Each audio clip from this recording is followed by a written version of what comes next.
Enquanto isso, a reforma tributária sobre consumo pode ser apresentada ainda hoje ao Senado. O senador Eduardo Braga afirmou que está trabalhando para apresentar o relatório sobre o primeiro projeto de regulamentação à Comissão de Constituição e Justiça da Casa. Após reunião com o ministro da Fazenda, Fernando Haddad, Braga afirmou em entrevista a jornalistas que ainda tem pontos a serem discutidos, mas não disse quais.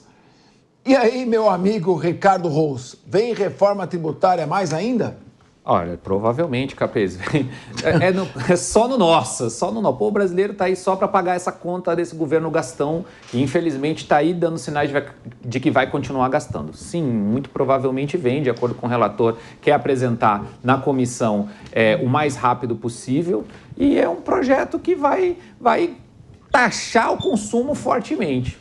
O povo brasileiro vai pagar essa conta está ficando cada vez mais alta, a gente já está vendo que os investidores preocupadíssimos, mais de 90% numa pesquisa da Quaest do mercado financeiro desaprova o governo, ou seja, os rumos da economia brasileira, apesar da economia vir crescendo devagar, apesar do governo, vamos ter mais impostos sobre consumo com essa reforma que vai para a comissão já.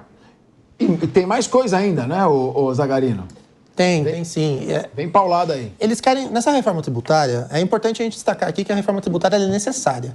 O Brasil ele é um manicômio na questão tributária. A gente tem hoje mais legislação para explicar como que o cidadão vai conseguir pagar um imposto ali, fazer a sua contribuição, do que qualquer outro país no mundo. Então, a reforma tributária deve ser feita, porém ela deve ser feita de uma forma que ela entenda os anseios da própria sociedade. Não adianta você querer aprovar uma reforma tributária de cima para baixo. Isso vai gerar uma insatisfação, isso vai gerar uma insegurança, isso vai ser incluído no chamado custo Brasil e automaticamente, por mais que você consiga desburocratizar, simplificar, facilitar, você vai gerar uma perca de investimento externo que é tão necessário num país que está com as contas, mais uma vez, em um déficit gigantesco. A dívida pública do Brasil não para de crescer, o Brasil não consegue entender qual é o formato que ele deve apresentar para conseguir melhorar o chamado custo Brasil.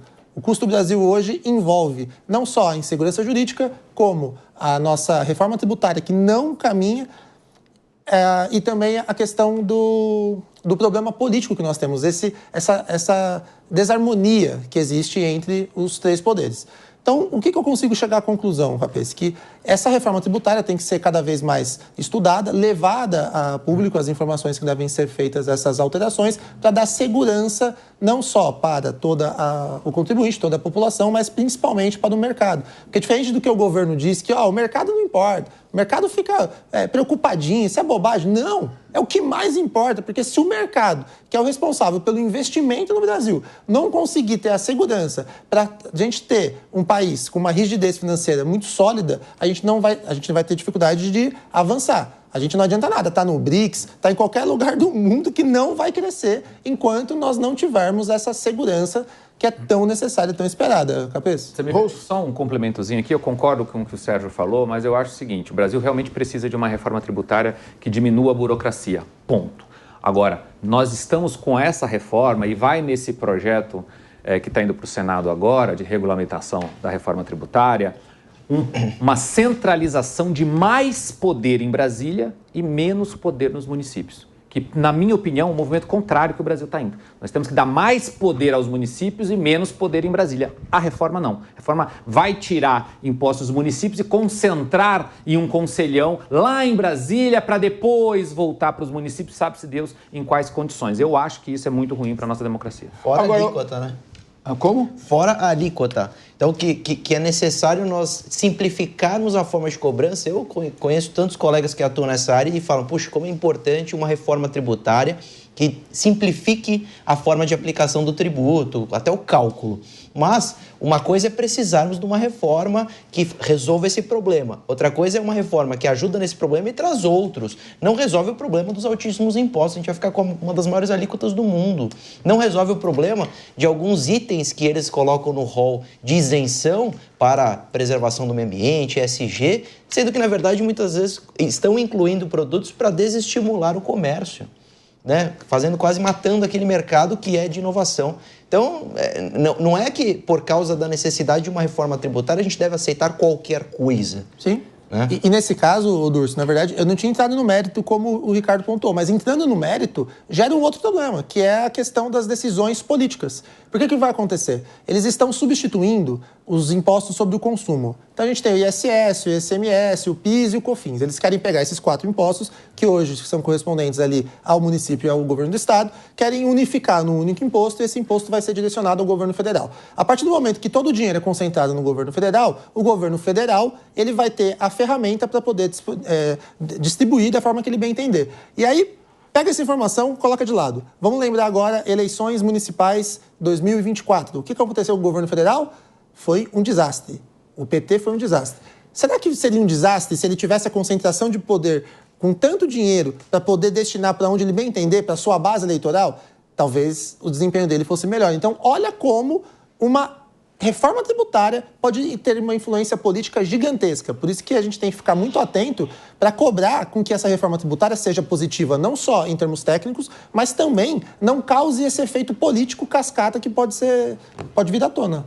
Agora, Dias Peixoto, a gente fala em reforma tributária, estamos dizendo diz respeito a tributo, a arrecadação. Quer dizer, antes de falar em cortar, a gente fala em arrecadar. Por que a reforma administrativa, que é muito mais importante, que levaria a um corte de despesas, é relegada para o momento posterior? Eu queria um pouco desse debate aqui na mesa. Cadê a reforma administrativa? Por que a reforma tributária precede essa reforma tão importante? Ela não precede, né, Capês? A realidade é que o clima político para uma reforma administrativa é sempre horroroso, porque não se querem tocar em aspectos estruturais do Estado que muitas vezes são caros.